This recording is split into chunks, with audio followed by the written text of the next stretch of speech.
menilai stabilitas sektor jasa keuangan tetap terjaga di tengah dinamika tensi perdagangan dan geopolitik global.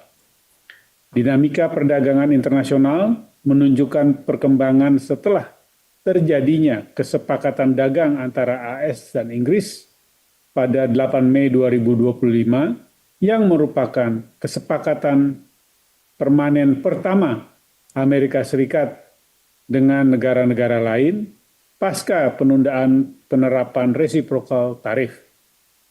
Lebih lanjut, kesepakatan dagang sementara antara Amerika Serikat dan Tiongkok pada 12 Mei 2025 yang berlaku untuk 90 hari turut menurunkan tensi perdagangan global.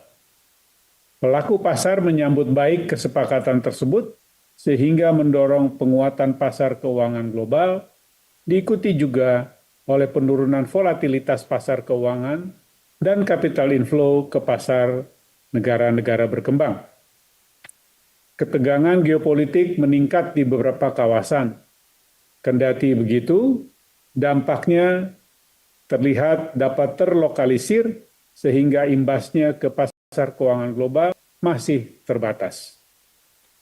Rilis pertumbuhan ekonomi global pada kuartal pertama di tahun 2025 ini menunjukkan pelemahan diikuti oleh berlanjutnya penurunan inflasi yang menunjukkan pelemahan permintaan global.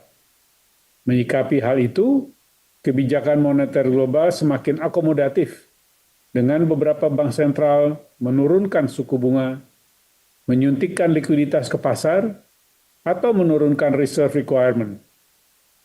Kebijakan fiskal global juga cenderung ekspansif, meski ruang fiskal terbatas. Di tengah perkembangan itu, The Fed, Bank Sentral di Amerika Serikat, menyiratkan kebijakan The Fed Fund Rate high for longer, yang menunggu kepastian dari kebijakan tarif dan dampaknya terhadap beberapa indikator perekonomian. Hal ini mendorong pasar menurunkan estimasi penurunan FFR, Fed Fund Rate itu, menjadi 2 kali di tahun 2025 dari sebelumnya 3-4 kali penurunan. Dan penurunan pertama diperkirakan mundur ke bulan September. Pasar juga terus mencermati rencana penerbitan Undang-Undang One Big Beautiful Bill, istilah yang digunakan oleh Presiden Amerika Serikat Trump, yang diperkirakan akan meningkatkan defisit fiskal Amerika Serikat sehingga Moody's, lembaga pemeringkat untuk utang negara, menurunkan rating Amerika Serikat. Beberapa hal tersebut mendorong pelemahan pasar obligasi dan nilai tukar dolar Amerika Serikat.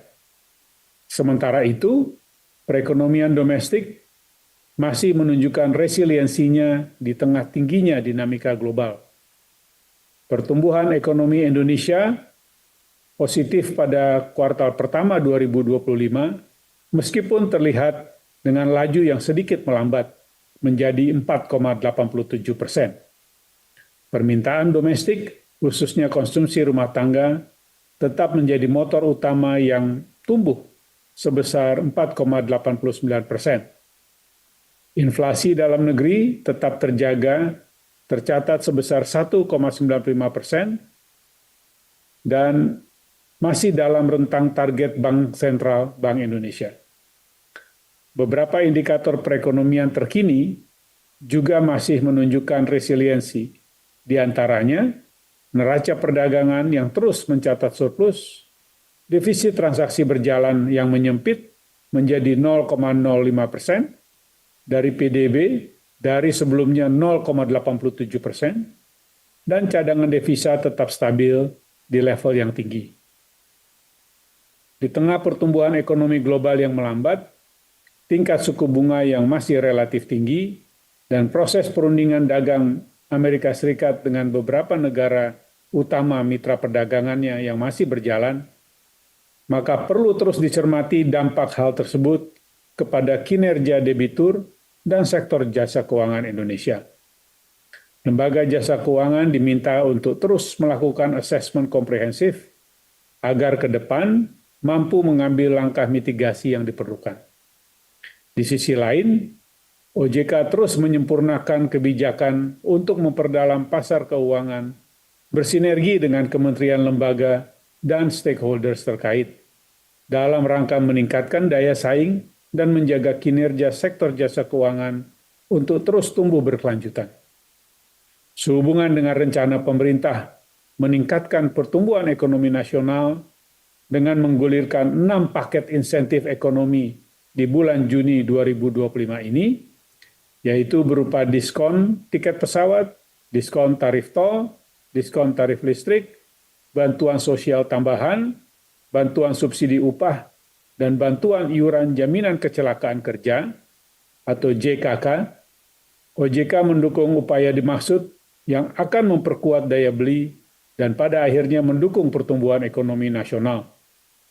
OJK bersama-sama dengan kementerian dan lembaga terkait dan industri jasa keuangan terus berkolaborasi melakukan upaya-upaya mendorong intermediasi yang optimal, pendalaman pasar keuangan, dan pengembangan potensi industri yang prospektif, termasuk mendukung segmen UMKM.